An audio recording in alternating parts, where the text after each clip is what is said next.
ever looked at someone and thought, yeah, I wish I looked like them, or maybe I was as smart as them, as creative as them, as confident as them? Because I have. For the longest time, I compared myself with other people. Compare about looks, creativity, intelligence, and even how rich other people were compared to me. And maybe that's exactly why this video exists, because I know I am not the only one who does this. Every day we're surrounded with people who seem better than us at something, and before we even realize it, we start judging our worth based on their lives. But here is something that I learned by the hard way. The more I compared myself with others, the worse I felt. Not because I wasn't doing well, but because comparison makes us obsess over what we are missing instead of what we already have. And it's a trap, because no matter how far you go, there will always be someone who seems better than you at something. Someone richer, someone smarter, someone more talented. So if comparison never really stops, so how do we feel confident or become confident anyways? And that's the question I kept asking myself. And answer was not trying to become better than someone else. It was learning to be okay with who I am. Not perfectly, not all at once, just little by little. Because if we cannot accept ourselves, we'll spend our whole lives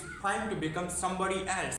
And that's where another problem shows up. A lot of us don't even compare ourselves with real people anymore. We're comparing ourselves to characters from movies, characters from books, and characters we see online. And without even noticing, we start copying them, trying to think like them, trying to live like them, and trying to become like them.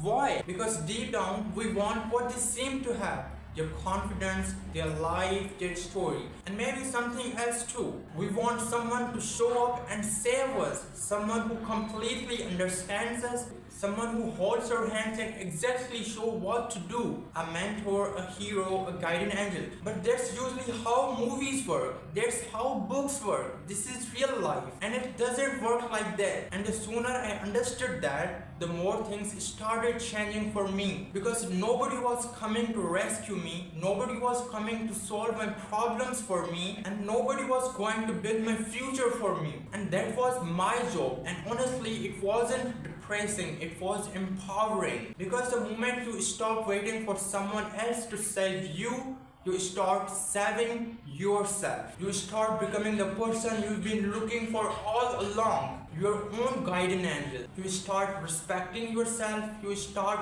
trusting yourself, you start believing in yourself. Even when nobody else does. And that's why I think comparison can be so damaging. Because while you're trying to become somebody else, you start forgetting about the person you are actually meant to be, yourself. So the next time you catch yourself comparing your life to somebody else's, remember this: you don't need your face, you don't need your personality, you don't need their life. You need to build your own at your own pace, on your own path. Because you are not behind, you are not less than anyone, you are just becoming who you are meant to be. And that journey starts the moment you stop comparing yourself with others and start accepting yourself as you are. Thanks, see you in the next one, and don't forget to hit the subscribe button below.